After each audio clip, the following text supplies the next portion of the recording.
Apakah kamu pernah berusaha mendorong tembok seperti ini? Lalu, apakah temboknya bergerak? Atau pernahkah kamu mendorong mobil mogok sendirian, tapi tetap saja mobil tidak bergerak? Meskipun kamu lelah dan berkeringat, namun saat kamu mendorong tembok atau mobil tersebut, dikatakan bahwa kamu tidak melakukan usaha sama sekali, atau usahanya nol. Mengapa demikian? Mau tahu jawabannya? Simak video ini sampai selesai. Sebelum lanjut ke materinya, bagi kalian yang belum subscribe, silahkan subscribe dulu dan jangan lupa aktifkan lonceng notifikasinya. Dalam kehidupan sehari-hari, kata usaha sering kita dengar di mana saja. Misalnya usaha bakso, usaha jualan pulsa, bahkan usaha mencintai dia apa adanya. Loh, masih kecil jangan bucin ya. Dalam dunia fisika, kata usaha memiliki makna yang berbeda. Usaha dalam fisika artinya banyaknya gaya yang dibutuhkan untuk memindahkan benda.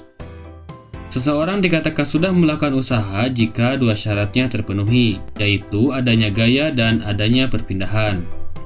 Jika tidak ada gaya, maka usahanya nol. Dan jika tidak ada perpindahan, usahanya nol juga. Seperti halnya pada video yang tadi, ia dikatakan tidak melakukan usaha karena temboknya tidak berpindah meskipun ia sudah mengeluarkan gaya atau tenaga yang besar. Usaha merupakan banyaknya gaya yang dibutuhkan untuk memindahkan benda. Secara matematis ditulis W sama dengan F dikali S, di mana W sama dengan usaha, satuannya adalah Joule, dan F sama dengan gaya, satuannya Newton, dan S sama dengan perpindahan, satuannya meter. Semakin besar gaya yang digunakan, maka semakin besar usaha yang dilakukan. Begitu juga, semakin besar perpindahan benda, semakin besar juga usahanya. Agar kamu paham dengan konsep usaha, kita langsung saja ke contoh soal. Seseorang mendorong benda dengan gaya sebesar 450 Newton. Apabila benda tersebut bergeser sejauh 20 meter, maka berapakah besar usaha yang dilakukan? Kita kembali ke dalam konsep usaha. W sama dengan F dikali S, sama dengan 450 dikali 20 sama dengan 9000 Joule. Jadi, usaha yang dilakukannya adalah 9000 Joule.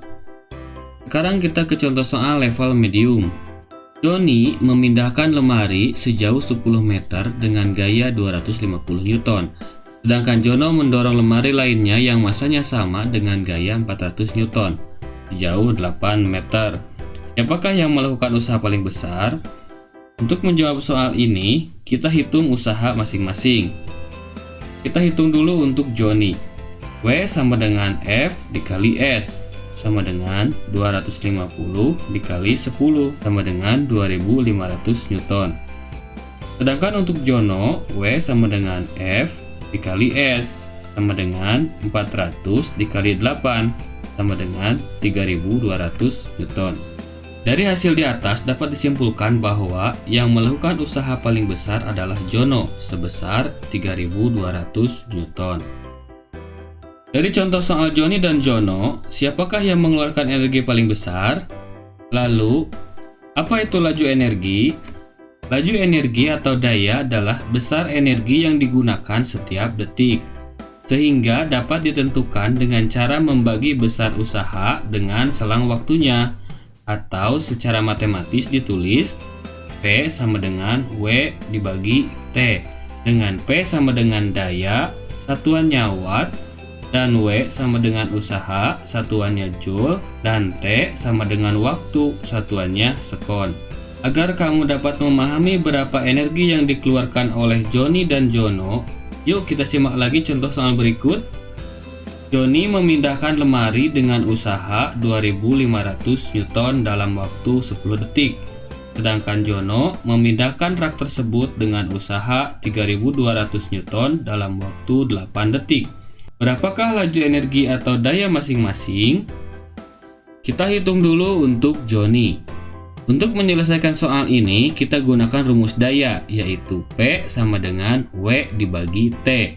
Untuk Johnny, P sama dengan W per T, sama dengan 2500 dibagi 10 sama dengan 250 watt. Sedangkan untuk Jono, P sama dengan W dibagi T sama dengan 3200 dibagi 8 sama dengan 400 watt. Jadi daya yang dikeluarkan oleh Joni adalah 250 watt dan Jono adalah 400 watt. Gimana? Gampang kan? Jika kalian suka dengan video ini, silahkan klik like and subscribe dan jangan lupa aktifkan lonceng notifikasinya.